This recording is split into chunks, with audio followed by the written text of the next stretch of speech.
नमस्कार, मैं रुस्तम सिंह राणा और आप देख रहे हैं आर न्यूज़। हमारे साथ नानमुता क्षेत्र के विधायक हैं गोपाल सिंह राणा जी और 1 वर्ष आपका पूरा हो चुका है और इस 1 वर्ष के कार्यकाल में हम जानेंगे आपकी जो उपलब्धियां हैं या आपके जो द्वारा कार्य किए गए क्षेत्र के विकास के लिए, उन पर हम एक बार चर्चा करने के लिए आपसे हाज़िर हैं। सर, स्वागत है आपका। बहुत बहुत धन्यवाद। आपके चैनल में भी वार्ता हो रही है, आपको बहुत बहुत धन्यवाद। सर, बहुत दिनों से कई दिन हो गए आपसे रूबरू नहीं हो पाए हम और आपके बीच में आपके पास भी समय नहीं रहा। आप कहीं का दौरा कहीं लगा रहा आपका उस बीच। बहरहाल, जो आज का मुद्दा ये है कि आपका 1 साल का कार्यकाल पूरा हो चुका है। क्षेत्र की जो समस्याएँ हैं, उन समस्याओं को कितना आप सुलझा पाए? देखिए, मैं बहुत बड़ी बात तो नहीं करता हूँ क्योंकि 1 साल में हम बहुत ज़्यादा नहीं कर पाए जनता के लिए। लेकिन जो विधायक निधि मिली थी हमको, जो विधायक निधि 3 करोड़ 75 लाख जो मिली थी, उसमें हमसे जो भी हो पाया जनता के लिए, चाहे वो सीसी रोड हो, चाहे वो धर्मशाले हों या चाहे टीन शेड हो, चाहे और भी नाली हो, वो हमने काम किया है। मैंने अपनी विधायक निधि लगभग आज से 3 महीने पहले ही खर्च कर दी पूरी। जो जनता की अपेक्षाएँ, जो जनता के काम थे, वो हमने किए हैं। तो सारा का सारा 3 करोड़ 3 सवा 3 करोड़ या पौने पौने पौने 4 करोड़ पौने 4 करोड़ रुपया हमने खर्च कर दिया। जहाँ तक मामला विकास का है, तो मैंने काफ़ी मुद्दे रखे हैं। माननीय मुख्यमंत्री जी ने 10 योजनाएँ माँगी हैं। उसमें मैंने 10 योजनाएँ पूरी की पूरी हमने माननीय मुख्यमंत्री को दे दी है। और उसमें माननीय मुख्यमंत्री जी ने 2 घोषणाएँ की हैं, जिसमें एक तो आपका लामाखेड़ा में जो पावर स्टेशन है 33 केवी का, वो बनेगा। बाकी एक पेहनिया का पुल है, उसकी घोषणा कर दी है और मुझे पूरा विश्वास है कि माननीय मुख्यमंत्री जी इन घोषणाओं को पूरा करेंगे। बाकी और सारे काम हैं मेरे क्षेत्र में। जैसे अभी महाराणा प्रताप के स्टैचू थारू विकास उन्होंने बनाने की घोषणा की थी, उसका पैसा लगभग अ अ, 36 लाख 35,77,000 रुपया जो है, वो रिलीज़ हो चुका है, आ गया है विभाग को। तो बहुत जल्दी स्टैच्यू बनेगी। बाकी हमने बहुत माँग रखी थी, उसमें माननीय मुख्यमंत्री ने घोषणाएँ की थी। जैसे थारू ITI का नाम उन्होंने महाप्रताप ITI का नाम रख दिया। डिग्री कॉलेज जो हमारा नानकमता जो डिग्री कॉलेज है, उसका नाम उन्होंने महाराणा प्रताप राजकीय उपाधि महाविद्यालय रख दिया है। इसी तरह बहुत सारे काम मैंने माननीय मुख्यमंत्री के सामने रखे, मेरी योजनाएँ हैं। सबसे पहले जो डिग्री कॉलेज की स्थापना हुई है, लेकिन डिग्री कॉलेज का कोई अपना भवन, भूमि नहीं है। बड़ी दिक्कत है, बच्चे बड़े परेशान हो रहे हैं। तो मैंने सोनखड़ी कलां में मैं स्वयं जिला पंचायत उधम सिंह नगर की बैठक में आया और मैंने प्रस्तावित कराया, जिसमें लगभग 5 एकड़ भूमि से ज़्यादा भूमि जो है, मैंने डिग्री के कॉलेज के नाम से कराने का प्रयास मेरा जारी है और मैं समझता हूँ बहुत जल्दी 5 एकड़ ज़मीन सोनखड़ी कलां में डिग्री कॉलेज को मिल जाएगी।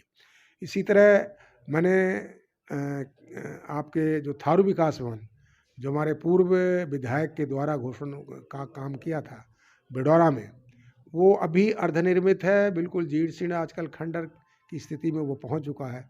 मेरा उद्देश्य है कि अपने थारू भाइयों के सांस्कृतिक कार्यक्रम के लिए मैं चाहता हूं कि वो थारू विकास भवन का पूरा काम हो। इसके लिए लगा पड़ा हूं। करीब 1 करोड़ 21 लाख रुपए उसमें स्वीकृत होना है और उसका एस्टिमेट बना हुआ है। तो मैं चाहता हूँ उसका बहुत जल्दी उसको सरकार शासन से कह के, और मैं चाहता हूँ थारू विकास भवन जल्दी बने।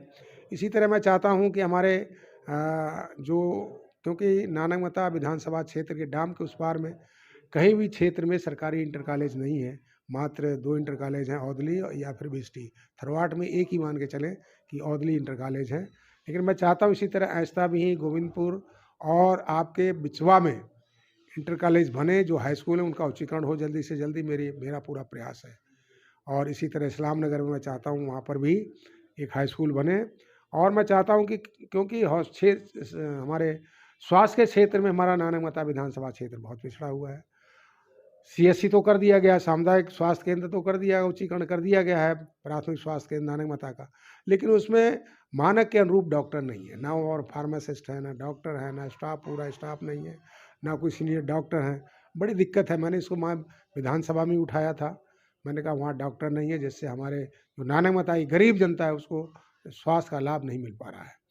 इसी तरह और तमाम समय मैंने कहा था कि हमारे हर विधानसभा क्षेत्र में आईटीआई है, लेकिन नानकमता विधानसभा क्षेत्र के डाम पार नानकमता विधानसभा क्षेत्र में ही कहूँगा कि उसमें कहीं भी आईटीआई नहीं है, कौशल विकास केंद्र नहीं है।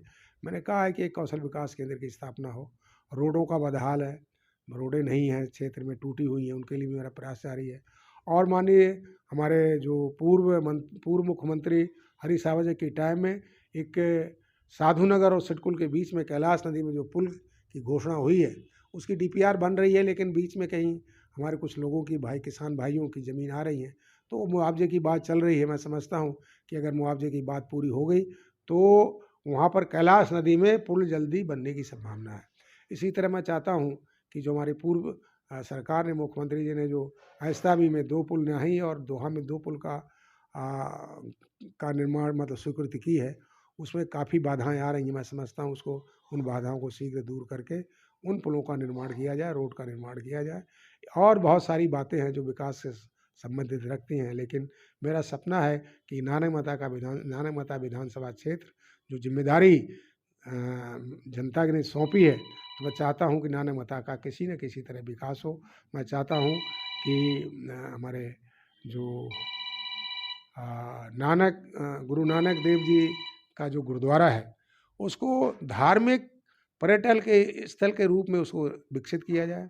मैंने विधानसभा में उठाया था, मैंने नानासागर डैम है, उसमें जो पर्यटन केंद्र की अपार संभावना है, तो मैंने वहाँ भी रखा। मैंने कहा सरकार हमारी उत्तर प्रदेश सरकार से नो ऑब्जेक्शन ले, परमिशन ले, अनुमति ले, तो हम वहाँ पर पर्यटन स्थल के रूप में उसको विकसित कर सकते हैं, जिसके हमारे स्थानीय बेरोजगार युवकों को नौकायन के माध्यम से खोखा, फट, ठेला और तमाम तरह के रोज़गार मिलने की संभावना है।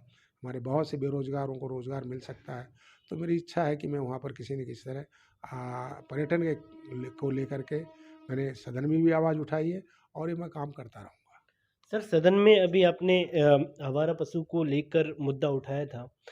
तो सदन में जो आपने मुद्दा उठाया था वो ज़ाहिर-सी बात है यहाँ के किसान भाई उससे बहुत ज़्यादा परेशान हैं और कई ज़्यादा से ज़्यादा उनका नुकसान हो रहा है, कई फसलें उनकी नहीं हो पाती उस वजह से। तो क्या उसकी निदान के लिए आपके पास कोई ब्लूप्रिंट है? देखिए, जो आवारा पशु हैं, मैं समझता हूँ जिन पशुओं को हम बड़े प्यार लाड प्यार से उनको पालते थे, चारा देते थे, आज ऐसा माहौल हो गया है, स्थिति हो गई है कि आज जिसको हम गाय की पूजा करते हैं, गौ माता कहते हैं, आज वो दर-दर ठोकरें खा रही हैं, आज आवारा घूम रही हैं। उनकी देख-रेख करने वाला कोई नहीं है और आज झुंड के झुंड जब किसानों के जिसके पास बेचारे के 1 एकड़ ज़मीन या 3 बीघा ज़मीन है, उस खेत में घुस जाते हैं। 1 घंटे में वो पूरा का पूरा खेत चौपट हो जाता है, किसान परेशान हो जाता है। क्या करे, उसको जहर खाने के अलावा कोई चारा नहीं बचता है। कितने लोग मेरे पास आते हैं कि साहब हम क्या करें? हम गाय और बैलों को कहाँ छोड़े आएँ? तो ये दिक्कतें आ रही हैं, वास्तव में बड़ी दिक्कत है। इनको कहीं न कहीं मैंने सरकार से आग्रह किया था, मैंने विधानसभा में मामला उठाया कि इन इन आवारा पशुओं के लिए गौशाला, गौसदन की व्यवस्था की जाए, उसमें चारे-पानी की व्यवस्था की जाए, जिससे कि वो सुरक्षित जगह में रह सकें। इसी तरह मैंने कहा कि जब ये रात में जब रोडों में बैठते हैं, तो जो मोटरसाइकिल वाले जो बच्चे हमारे आते हैं, लोग आते हैं दुपहिया वाहन से और टकरा जाते हैं, वो बड़ी दूर उछलते हैं और उनकी या तो घायल हो जाते हैं और उनकी मृत्यु हो जाती है। और यदि कोई जानवर रोड में बैठा है, कोई बड़ी गाड़ी, 16 टायरा गाड़ी, बड़ी गाड़ी, कंटेनर या बड़े-बड़े जो वाहन आते हैं, वो उनको कुचल के चले जाते हैं, घायल करके चले जाते हैं, उनको कोई देखने वाला नहीं है। तो आज पशुओं की बड़ी दुर्दशा है और उन पशुओं से किसानों की बड़ी हालत ख़राब है। किसानों की फसल को चौपट कर दिया जाता है। खुद से कहें, क्या कहें, कोई सुनने वाला है नहीं। सर, अभी जब किसानों की बात आई है तो अभी बेमौसम जो बरसात हुई है 3-4 दिनों पहले, हमने देखा कि कई आपके क्षेत्र में खासकर कई किसानों की जो है फसल बिल्कुल चौपट हो चुकी है। जो गेहूं की फसल थी वो लहलहा रही थी उससे पहले, लेकिन बारिश के बाद वो फसल जो है पूरी तरह से गिर चुकी है। उसको लेकर क्या किसान भाई आपके पास आएगी ताकि उन्हें सही से मुआवजा मिल बिल्कुल, सके? बिल्कुल, ये जो बेमौसमी बारिश आई, फसल पकने के लिए तैयार है, काटने के लिए तैयार है, कटने के लिए। लेकिन आज ये आंधी और बारिश से जो फसल का नुकसान हुआ, गेहूँ गिर गया, पूरा बिछ गया इस बिस्तर की तरह, तो आज बहुत नुकसान हुआ किसानों को। ये बेमौसमी बारिश से काफ़ी नुकसान हुआ है। देखिए, सदन में तो क्यों, सदन के बाद हुआ है, सदन में निश्चित तौर उठाते हैं, लेकिन हम सरकार से मांग करेंगे कि जो ये दैवीय आपदा किसानों पर आई है, इस दैवीय आपदा को सुलझाने के लिए सरकार किसानों को मुआवजा दे, उनकी भरपाई करे, जिससे वो अपना जीवन यापन कर सकें, अपना परिवार को पाल सकें। हम सरकार से आग्रह करेंगे कि सरकार को वाजिब मुआवजा दे। सर, चूँकि अभी आने वाला समय जो बारिश का होने वाला है, तो आपके क्षेत्र में कई जैसे रोड की बात आ रही है, कई जगह आरसीसी पड़नी थी और अब लोगों को जो है बारिश में ज़्यादा समस्याएँ होती हैं। उनको लेकर आपका क्या प्लान है सर? देखिए, जहाँ कर मैं खटीमा, जो हमारा नानमता विधानसभा क्षेत्र है, खटीमा के आसपास नगर पालिका का क्षेत्र है, नई बस्तियाँ बनी हैं, नए मोहल्ले बने हैं, नए मकान बन रहे हैं, प्रॉपर्टी डीलर अपना प्लॉटिंग करके चले जा रहे हैं, लोग मकान बना ले रहे हैं, लेकिन उनके लिए रास्ता, नाली, बिजली की व्यवस्था नहीं करते हैं। और वो जनप्रतिनिधि के लिए एक सिरदर्द होता है वास्तव में, कि उसमें नाली बनाए या बिजली के पोल लगाए या उसमें सीसी रोड बनाए या मिट्टी डाले, क्या बड़ी दिक्कत होती है, क्योंकि बहुत बड़ा क्षेत्र है, क्योंकि विधायक नीति है नहीं। उस अगर जो समस्या हम देख रहे हैं अभी, मेरे यहाँ पर बहुत सारी महिलाएं और लोग आए थे, पुरुष आए थे, उनका कहना था कि हमारे यहाँ पर घुटनों 3 फीट पानी भर जाता है। तो बड़ी दिक्कतें हैं वास्तव में। नई बस्तियाँ बसी हैं, नए मोहल्ले बने हैं, तो वहाँ पर रोडों की समस्या है, नालियों की समस्या है, विद्युत की समस्या है, बहुत सारी समस्या हैं। और नॉन प्लान से बस्तियाँ बन रही, अगर प्लान से बस्ती बनती होती, उनमें अच्छी रोडें होती, अच्छी नाली होती, अच्छे विद्युत पोल होते, लेकिन नॉन प्लान से अगर बस रहा है तो दिक्कतें आ रही सामने। लेकिन तो धीरे धीरे प्रयास करेंगे। सर, तो ऐसा हम क्यों नहीं सदन में ये बात क्यों नहीं रख सकते कि भई जो भी कॉन्ट्रैक्टर हैं या जो भी ये कॉलोनी जो भी बसाते हैं, इस तरह की वो आधारभूत सुविधाएँ जो हैं सबसे पहले मुहैया कराएँ, तब जाकर वहाँ पर एक तरह से बसावट हो। देखिए, यहाँ पर तो यही होना चाहिए, हर जगह क्या, यहाँ क्या, हर जगह यही होना चाहिए। पहले उसका नक्शा पास हो, उसका क्या प्लान है, कैसा नक्शा है, कैसी कॉलोनी बसेगी, उसका सारा जो डीपीआर बने, उसका ड्रेनेज हो, उसमें रोड हो, उसमें विद्युत पोल हो, सारी सुविधाएं हो, उसे। तो आप सुन रहे थे गोपाल सिंह राणा को, जो कि ननगुता के विधायक हैं। और अगर आप हमारी ये वीडियो देख रहे हैं, तो यूट्यूब में अगर देख रहे हैं तो प्लीज़ हमारे चैनल को सब्सक्राइब करें, हमारी वीडियो को ज़्यादा से ज़्यादा शेयर करें। अगर आप फेसबुक पर हमारे इस वीडियो को देख रहे हैं तो प्लीज़ हमारे चैनल को अधिक से अधिक लाइक करें, जो हमारा पेज है राणा न्यूज़ नेटवर्क, और इसे ज़्यादा से ज़्यादा आप लाइक करें और शेयर करें। नमस्कार।